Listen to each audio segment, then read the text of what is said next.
I don't know if everybody's had a chance to slog their way through the hours and hours and hours of Stranger Things Season 4 content, including the new 4 hours we got this month. But yeah, they wrapped up their 4th season with an exciting couple of episodes. One of the things that we talked about back when we first watched Season 4 of Stranger Things is that it felt like they had all these disparate storylines, all these disparate characters spread out, not necessarily like interacting, and that it was finally sort of coming together. All the things were ready to collide just when they left us with the mid-season cliffhanger. So we got a lot of those comings together, the characters of directly affecting each other in their pursuit to save Hawkins and save each other from Vecna. Art, what did you think about how Stranger Things wrapped up its season 4? Were you satisfied? Was it good? Do you want more? Season 5 is supposed to be the final one, so I like this idea of almost it feeling like a part 1, part 2. I think 1, 2, and 3 do a good job, even if they're not my favorites, obviously, at being a contained story. That's why I like that they call their stuff volumes. Like, it really does feel like this is 1, this is 2, this is 3 separate stories happening. This is the first time where it definitely feels like this is all a lead up to whatever the big finale is going to be. It's got that, Empire type thing that they wanted to homage with it having a happy but not super happy ending. I liked it. I don't get the release strategy. Like, just make it weekly. I think you agree with me on that. They're like, it's really good if you just have them wait a little bit. But like I was telling you, everybody's cracked it. Now they're able to be in 2 cycles for the Emmys, man. That's really the best way that I could justify that. But yeah, just release it weekly. I think you were able to get a lot of people really hyping up on things, especially imagine how episode 4 would have played. Right. If they had to wait a whole week. Cliffhanger. Mm-hmm. They're going to come in on People 5 and they're going to act so much about it. They're going to act like they're going to invent it for 5. They're like, we're going to do Stranger Things weekly. It's an old school way of doing things. But overall, as an homage to the 80s. As an homage to how people used to watch television, you will have to wait. They're going to say they invented it too. Yeah. No, this has been my favorite season thus far. I rewatched 1 and 2 leading into it, and then I went straight to it. You know I'm not a big fan of the originals, the 1, 2, and 3, and this one really, I think that they're able to do something extra with it. I don't know if it's this idea of 1, 2, and 3 were always just like, look at that. We want to do it. Look at that. Do you remember that thing you do? Like, we're going to do the same thing again. And after so many years of doing that, we now get to see, okay, what if E.T. had a sequel? They're finally able to do their fan version of that instead of just seeing a fan redo E.T., if that makes any sense. Right. They're finally getting into the territory where they will have things that people will homage from and not just be the homage that they've been for a couple of seasons. I think Vecna's a dope character, dude. I think Jamie, who plays him, did a fantastic job. As you were saying, you were telling me earlier, Netflix really wants you to know that it's a practical effect on Vecna. And I really liked it in the first half of the episodes. Yeah. I do think it looks a little goofy, especially in the last episode, the way he's walking around. I think you can feel the prosthetics a bit. I think the more that you ask him to move, the more it looks like a guy under prosthetics, Dude, they said it was 30 pounds on him. Yeah. 30. I'm sure it was not comfortable. Yeah. It looks really cool, but maybe doesn't move as well as it looks. I hope it ages well. We'll see. But yeah, how did you feel about all the storylines coming in? Because I found it satisfying, and it actually has me for the first time really intrigued for how they're going to wrap things up next. Yeah, I was pretty satisfied with the season in general. I don't know if I like it more than season 1, but I definitely like it more than the every season since season 1, because it really feels like all the pieces eventually mattered in some way, even if some were maybe a little bit more on the periphery.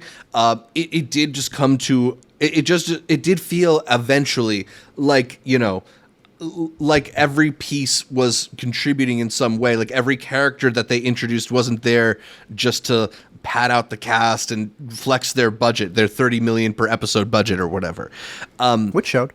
I agree. Also, when we're talking about Vecna, I think the thing about Vecna is that it made the antagonist of the show a little bit more clear than it's been for the majority of these Stranger Things seasons, right? Like in the beginning, it was the Mind Flayer, and then season 2, season 3, they were kind of like, oh yeah, it's still the Mind Flayer, but not really. And now there's like an actual path and an actual like thing to take down. Yes. I was actually pretty satisfied with where it felt like it was going. Like there was, with maybe like half an hour left to go in the final 2.5 hour episode, I kind of felt like we could have just ended the whole show there and I would have been okay. Obviously, some things spin out of control beyond there, but it did feel like it felt like a pretty satisfying conclusion to what was like an epic threat. I do feel like that break between the last episodes and this let them talk a little bit too much. And the Duffers love to say things and talk and hype their stuff up and then not fully deliver on what they've been talking about. And it doesn't make me think the show's bad, but it makes me really annoyed at the Duffers. I want you to talk more about that, but I also don't want to get into too many spoilers. How do you feel about this concept that they got? Because I know what you're talking about. The idea of, after knowing the success and how people reacted to the first 7 episodes, do you think they go back and tinker? You think they go back and like, hey, this one song did really well, we're going to recut this bit. This actor maybe did really good, we're going to have more scenes or maybe change something. I don't know. It feels like a lot. It feels like not necessarily a huge amount of time to like drastically change your show, but it does feel a little bit like they're a little scared of really upsetting people, right? Like the only real consequences are going to be felt on the periphery of the show, and the core of the show has to be okay because people really care about the core, right? And it's that thing that I was complaining about with The Boys, where it's a show where where you feel like anything can happen to anybody except for the core characters. Yeah. I wanted there to be a little bit more of a sense of a threat to Stranger Things, and I think they feel like they did it with a certain character, but I don't think they did. And I think agree with you. They did not. I think they leave themselves these paths to like backtrack on their decisions, and it's just a little bit cowardly. But I don't want to be too harsh because it's a good season. Yeah, no, I agree. It still has a lot of those criticisms there. If they were to deliver on that in season 5, is that a little too late? Is it exactly what you're saying, that they waited up until the end so they don't have to worry about the follow-up? Right. Like I think they sometimes like get to the edge of a satisfying decision and then walk it back.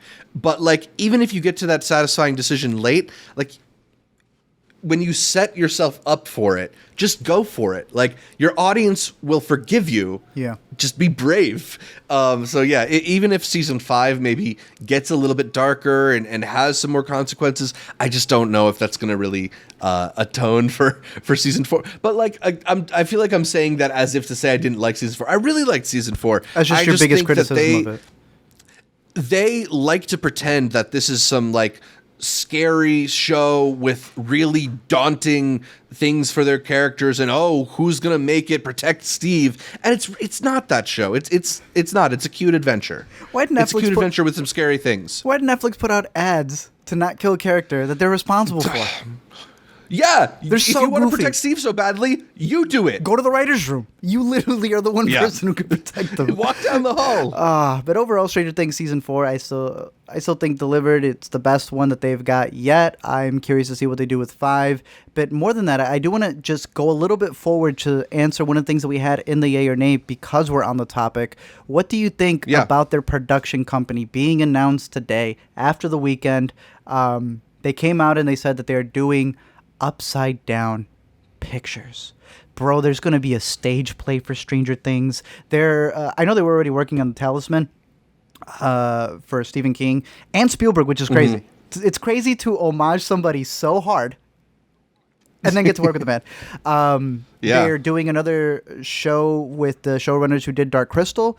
And then, I don't know if you're going to trust Netflix again with it, but they did Death Note, the one that nobody liked. They're doing like, another what if we Death Note? do it again? Overall, what do you think of this Upside Down Pictures, the stuff that they got coming up, and even more so, all of the spin-offs that they're going to be doing? Because they claim it's not going to have the main cast. It's going to be something that no one sees coming.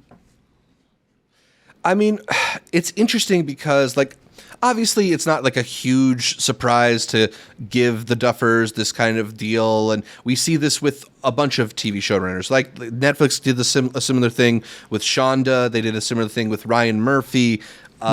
When you have these showrunners who are responsible for these giant properties, you try to keep them in house, and you try to like just see if they can strike gold twice.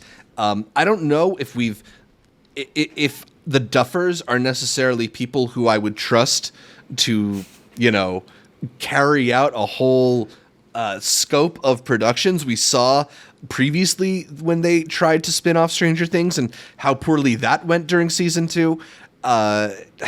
It's just we haven't really seen them do much outside of this. So I don't know if I fully am on board with just, give me more Duffer produced content. They have a clear vision for what people like. I just don't trust them yet, but I also don't blame Netflix because, how many billions of dollars have they made them at this point? Mm-hmm. I like the idea of them being in this new guard of them being the only filmmakers who get the analytics from Netflix. They're the only ones who are able to really play in the streaming game the most. Their reasoning for making the episodes the way they were because they're like, we are no longer bound by the commercial TV programming, so we could do whatever we want. And they're discussing what you and I always discuss about TV, movies, miniseries. How are you telling the story? And that's what intrigues me the most about what they're going to create. Like, since they know the media the best and literally have the most inside knowledge, what will they be able to make that's new? But I've never really seen them do something new because my whole thing about the Duffers is that they've homaged everything. So what if they Benioff and Weiss? Right. What if now that they don't have anything and they have to do it on their own, can they not get away with it on the next one being an homage or an adaptation or something that it may fall apart? We will see. Benioff and Weiss were the exact people I was thinking of, and I didn't want to say it because I felt a little bit like I got you, unfair almost. But what have they done since Game of Thrones? Right? Like they've been signed up for a whole bunch of projects. They've had deals at Netflix, had deals with Star Wars, and what's actually getting made? Yeah, nothing. They had that one metal one that they did on Netflix. Nobody saw it, but hey.